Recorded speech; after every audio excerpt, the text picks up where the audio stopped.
Back to my channel जी।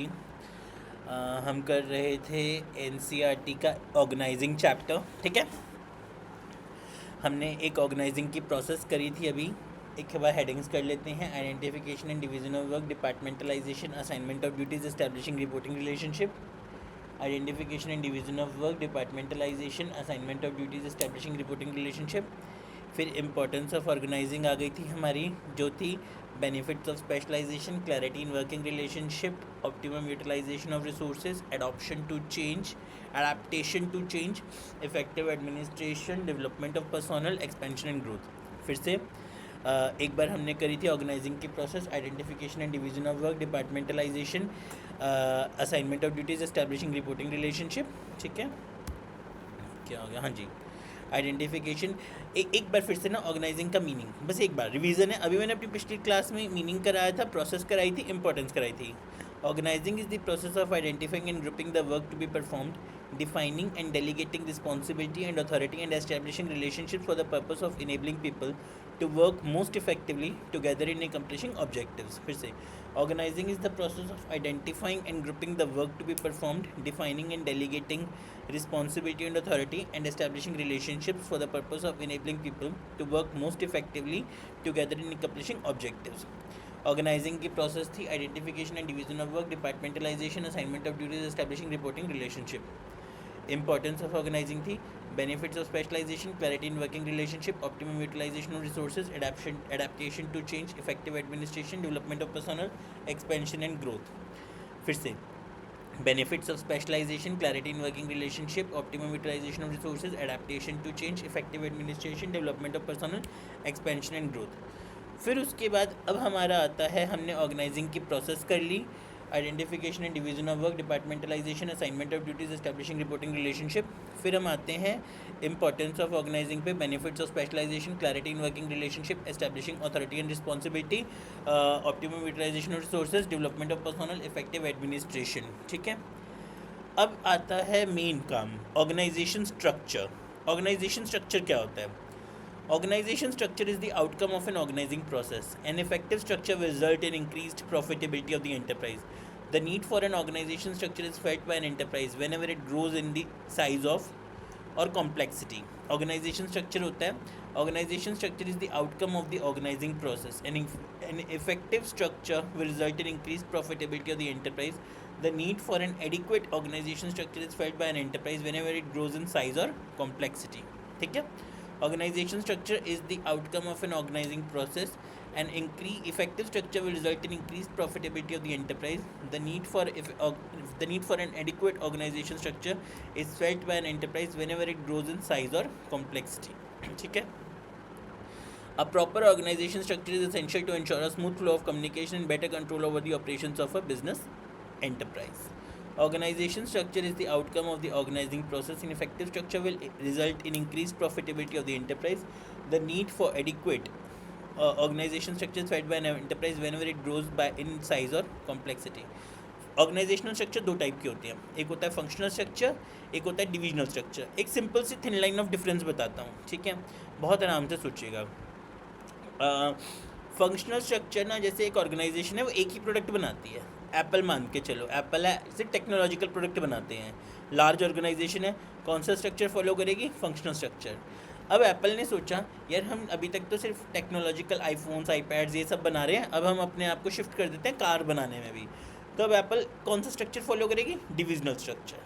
ठीक है, तो बहुत आराम से इसको सोचना है हमने। हमारे पास ना एग्जाम्पल है, एक बुक में एनसीईआरटी में दिया हुआ, एनसीईआरटी के जितने कीवर्ड्स हैं, जितने एग्जाम्पल्स हैं, ज़रूर करके चलना। इसमें बहुत छोटे छोटे पॉइंटर्स हैं। यहीं देखिए, जो ऑथर्स भी हैं ना, वो सारे के सारे एनसीईआरटी से ही बनाते हैं सारा कंटेंट और फिर बुक्स बनाते हैं। तो अगर हम डायरेक्टली एनसीईआरटी को पढ़ेंगे तो हमारे लिए बहुत बड़ा बेनिफिट है। ठीक है, अब यहाँ पे देखिए, Peter Drucker emphasis on the importance of having an appropriate organization structure when he says organization structure is an indispensable means and the wrong structure will seriously impair business performance and even destroy it. Okay. अब एक span of management word होता है। Span of management का क्या मतलब होता है? Span of management refers to the number of subordinates that can be effectively managed by a superior. एक सुपीरियर, एक मैनेजर अपने अंडर कितने बंदे रख सकता है, कितने लोगों को हैंडल आउट कर सकता है इफेक्टिवली, तो अपने अंदर कितने सबॉर्डिनेट्स को हैंडल आउट कर सकता है इफेक्टिवली, उसको हम बोलते हैं span of management. Span of management refers to the number of subordinates that can be effectively managed by a superior. This determines the levels of management in the structure. A proper organization structure is essential to ensure a smooth flow of the communication and better control over the operations of a business enterprise. ठीक है. For example, Sunita opened her own travel agency. The success of a travel agency depends on a harmonious relation between the customer and the employees of the travel agency. In order to achieve this objective, she has divided the entire work of the agency into 3 subheads based on the functions, namely operations, sales, and administration. Operations includes travel counselor, reservation and ticketing, and customer care. Sales include the accounts executive. Administration includes bookkeeper, cashier, and utility personnel. The division of work on the basis of functions has resulted into an organizational structure specifying the line of authority and responsibility. Sunita opened her own travel agency. The success of a travel agency depends on a harmonious relationships between the customer and the employees of the travel agency. In order to achieve this objective, she has divided the entire work of the agency into 3 subheads based on the functions, namely operations, sales, and administration. Operations include travel counselor, reservation and ticketing, and customer care. Sales include the accounts executive. Administration includes bookkeeper. वो सब कुछ मतलब उसने क्या किया, अपने काम को ना डिवाइड आउट कर दिया. अपने अंडर 3 सब हेड्स रखे, ऑपरेशन, सेल्स, एडमिनिस्ट्रेशन. यही जो तरीका है ऑर्गेनाइजेशन स्ट्रक्चर का, ये फॉलो होता है कंपनीज़ में. ऑर्गेनाइजेशनल स्ट्रक्चर जिस तरह से फॉलो होता है कंपनीज़ में, उसमें ऐसे करते हैं हम, डिफरेंट डिपार्टमेंट्स क्रिएट कर देते हैं फंक्शंस के बेसिस पे. Operations, sales and administration. Operations का काम ये संभालेंगे, सेल्स का ये, एडमिनिस्ट्रेशन का ये. तो ऑर्गेनाइजेशनल स्ट्रक्चर पता क्या हो गया? An organizational structure provides the framework which enables the enterprise to function as an integrated unit by regulating and coordinating the responsibility of individuals and departments. तो ऑर्गेनाइजेशन स्ट्रक्चर क्या है? Provides the framework which enables the enterprise to function as an integrated unit. सब functions को अलग कर दो, एक framework तैयार कर दो. An organization structure provides the framework which enables the enterprise to function as an integrated unit by regulating and coordinating the responsibilities of individuals and departments. 2 type के फंक्शनल स्ट्रक्चर होते हैं ऑर्गेनाइजेशनल, एक होता है functional, एक होता है divisional. Functional structure, grouping of jobs of similar nature under functional and organization. These major functions as a separate departments create a functional structure. ठीक है, separate departments, functional structure, separate departments, functional structure. ठीक है. Suitability, ये बहुत important है. It is most suitable when the size of the organization is large, has a diversified activities and operations required a higher degree of specialization. इस पर ना ऐसे case आ जाता है, एक बहुत बड़ी ऑर्गेनाइजेशन है, लार्ज ऑर्गेनाइजेशन है, तो वो कौन सा स्ट्रक्चर अडॉप्ट करेगी ऑर्गेनाइजेशनल स्ट्रक्चर? तो उसका आंसर है फंक्शनल स्ट्रक्चर. ठीक है. लार्ज इज़ अ कीवर्ड, कौन सा स्ट्रक्चर अडॉप्ट करेगी? Functional structure. उसके बाद आता है divisional structure.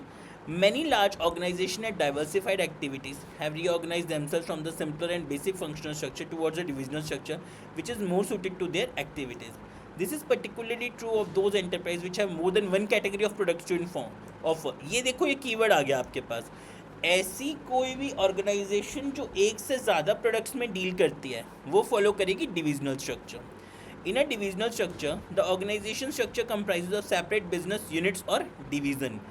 Each unit has a divisional manager responsible for performance of who has authority over the unit.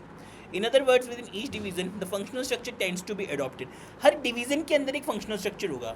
मतलब divisional structure में divisions होंगी, उसके अंदर एक divisional functional structure सबका अपना अपना होगा. Our functions may vary across divisions in accordance with a particular product line. Clear है?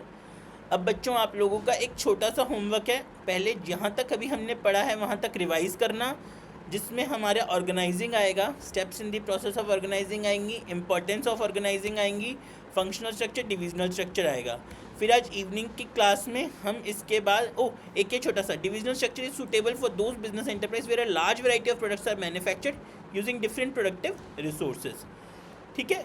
फिर आज शाम की क्लास में हम फॉर्मल इनफॉर्मल ऑर्गेनाइजेशन और डेलीगेशन वाले आगे टॉपिक्स करेंगे.